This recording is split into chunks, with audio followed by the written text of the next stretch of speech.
Rain pelted the pavement as Liam dashed toward the towering glass facade of the Nexus building, clutching his jacket over his head. It was 6:45 a.m., and he was already late. Again. After a frantic breakfast, a misplaced lunchbox, and a tearful goodbye at daycare, his morning had unraveled like every other in the past month. Widowed, overworked, and teetering on the edge of losing the only job keeping him afloat, Liam's day was off to a familiar, chaotic start. Inside the lobby, polished marble gleamed beneath his muddy shoes. He didn't belong among the sleek suits and confident strides, but he kept his head down and made a beeline for the elevator. As the doors began to close, he slipped inside, clutching his janitor's badge like a lifeline. Around him, a dozen executives tapped their phones, checked watches, and gave him a passing glance. He adjusted his crooked tie, trying not to feel small. Just before the doors shut, a hand slid between them. They reopened with a polite chime. And she stepped in. Catherine Vale. The CEO. Ice cold. Elusive. Ruthlessly brilliant. Instantly, the elevator went still. Even the hum of conversation evaporated. She didn't speak. She didn't need to. Her presence alone rewrote the atmosphere. Liam caught her eye for a fleeting second. Then, silence. The kind that settles deep. The doors slid shut again, sealing them all inside. And that's when the morning stopped being ordinary, and started becoming something unforgettable. The elevator glided upward with a quiet hum, its passengers locked in an uneasy stillness. Liam shifted his weight, clutching his supply bag and trying not to breathe too loud. He could feel the tension radiating from every corner of the cramped space. Catherine Vale stood like a statue at the front, arms crossed, eyes fixed ahead. No one dared to speak. Then, without warning, the lights flickered. The floor indicator blinked, 27, 28. Then nothing. A jolt. A metallic groan. And suddenly, everything stopped. The elevator was dead. A hush fell as realization spread. Phones were lifted, but there was no signal. Someone muttered a curse. A younger exec began tapping the emergency button. Another nervously joked, "Guess even billion-dollar buildings have off days." But no one laughed. Liam, surprisingly calm, reached into his bag and pulled out a small flashlight. Its beam cut through the dimness, casting soft shadows on the walls. He scanned the group, then gently asked, "Everyone okay? Anyone need water?" Silence.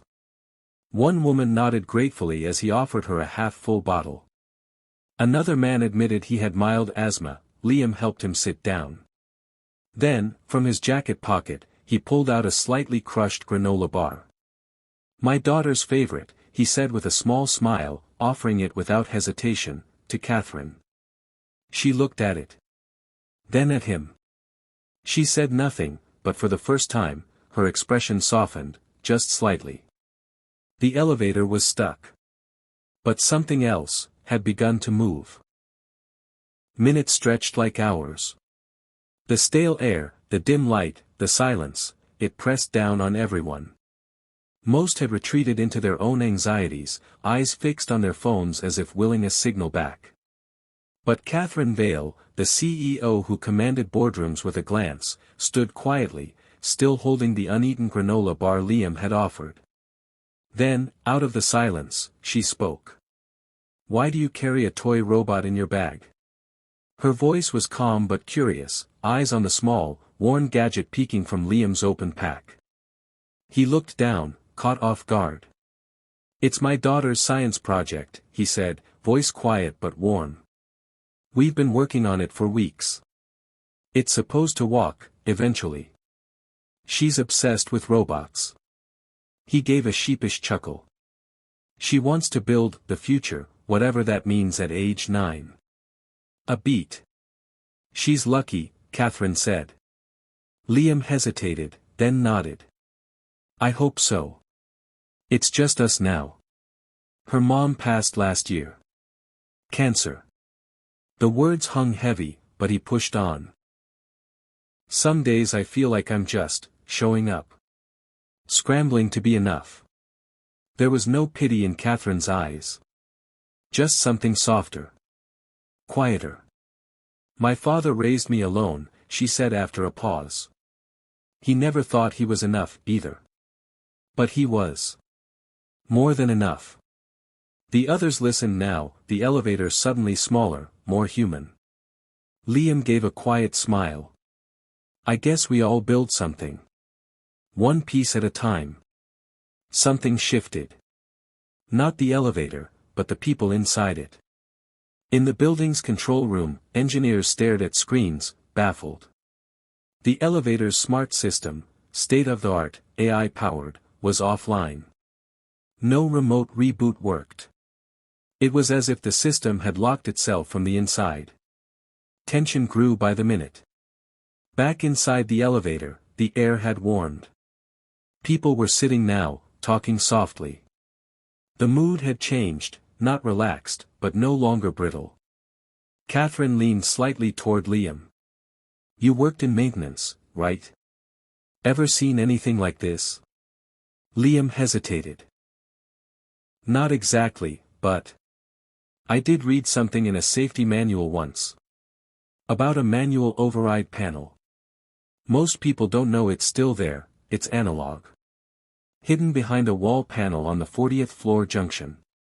One of the executives scoffed. You think a janitor knows more than the engineers?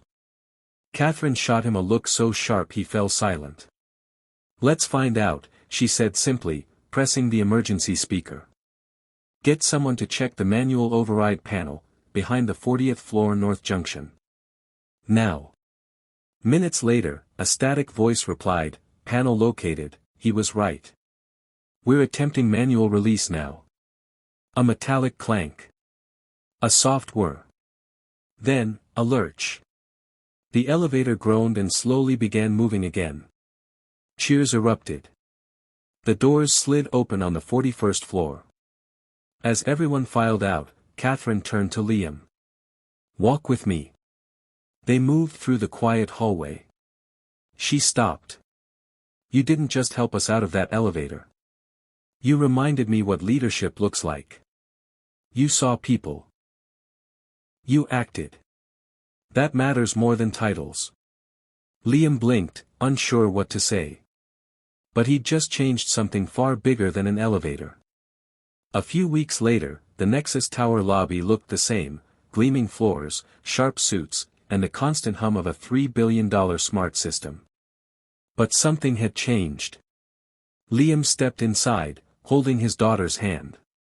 She wore a bright purple backpack and carried the little robot, now fully assembled, proudly cradled in her arms.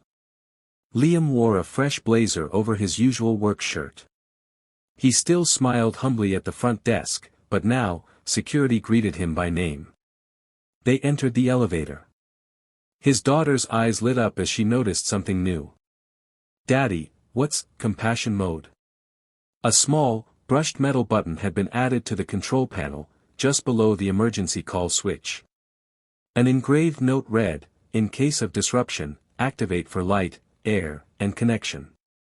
Liam smiled. That's because of you. And the granola bar. The doors began to close. And just before they did, Catherine stepped in, holding a coffee in one hand and a folder in the other. She spotted them, her stern features softening instantly.